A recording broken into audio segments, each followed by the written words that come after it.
A disaster such as the flood of 2008, a private enterprise, like a restaurant, can close their doors and stay shut for weeks during a disaster. State agencies cannot, particularly the Department of Human Services. During a disaster, their clients are even more vulnerable.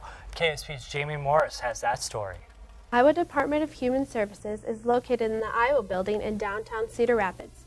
Due to the summer flood, they had to quickly relocate so they could continue to help their clients. On Wednesday, June 11th, around 3 p.m., the Department of Human Services evacuated their building, and there was water already coming in from the basement. The building was sandbagged and shut down by 6 p.m. that night.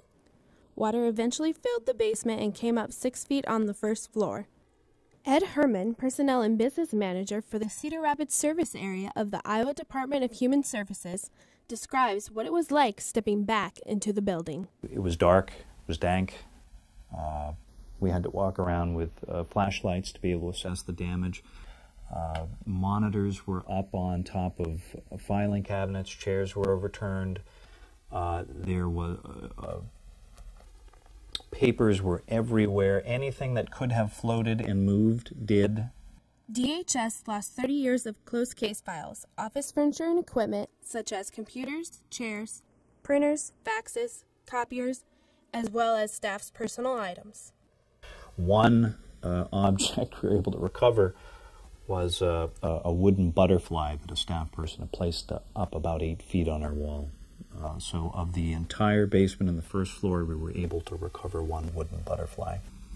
It took about a week to redeploy all the staff from the Iowa building. Staff were relocated to the Kirkwood Resource Center, Harambee House, Four Oaks, and Prairie High School. During the disaster, not a single staff member hesitated to do what was needed to be done. The commitment and the spirit that DHS staff showed during the flood, I will never forget that. Jamie Morris, KSP News. DHS moved back into the Iowa building on July 30th, and the workers estimate they have seen only the percentage of the citizens in Linn County who were directly affected by the flood. One of the most touching stories that came from the flooding dealt with our four-legged survivors of the disaster. From New York to LA, it was a story picked up by many major newspapers. At the height of the flood, Kirkwood hosted more than 1,000 animals in the animal tech facilities and played host to animal control.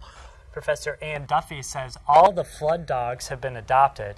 Cedar Rapids Animal Control has now moved to new temporary facilities, and life is slowly getting back to normal in the Animal Tech program. This spring, the Student Animal Tech Club will go to St. Louis to personally thank the Missouri Humane Society staff for their help during the rescue effort. The college will host a disaster animal response training seminar here at Kirkwood in February. Part of recovering from a disaster is attempting to get back into routines and traditions. Kirkwood helped on that angle too, hosting the 4th of July Freedom Festival, a parade. KSP's Nick Riley was on the parade route. Rain can really put a damper on your plans. Organizers of the 2008 Freedom Festival know this a little too well. This year's Freedom Festival was almost canceled due to the floods of 2008. Janet Wilhelm, executive director of the Freedom Festival, was determined that this year's festivals would go on. As we approached and got a little closer, a couple weeks out or a few weeks out, and found out that, that's just not going to be possible, we said, okay, we needed to change gears, and we asked Kirkwood, and you know what, they're always very, very gracious. With Kirkwood agreeing to help out, the Freedom Festival now had a place for its rides and events. One of the Freedom Festival's favorite events was the New Bohemian Music Festival. Well, I think it's the Freedom Fest relationship with Kirkwood that really helped us. As soon as we partnered and discussion came up that we needed some other places to stage some big events, Freedom Fest said Kirkwood was wonderful to work with, and we found that to be very true. Terry Dane of Electric Junkyard, who performed at this year's festival, thought that Cedar Rapids was recovering very nicely and was impressed with the turnout. Seems like a good way to heal things with some music and art, so we're happy to be participating. With the sun shining down on this year's Freedom Festival, it's safe to say there's no rain on this parade. Nick Riley, KSP News. When a natural disaster strikes a community, there are many stories of hope and heroism. We all know the stories told here are just a very small percentages of stories out there. We hope that during this holiday season we can all be reminded of the tremendous efforts by many to bounce back from the floods of 2008. It's been quite a year. From all of us at Kirkwood Student Productions, thanks for joining us.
This has been a presentation of Kirkwood Student Productions.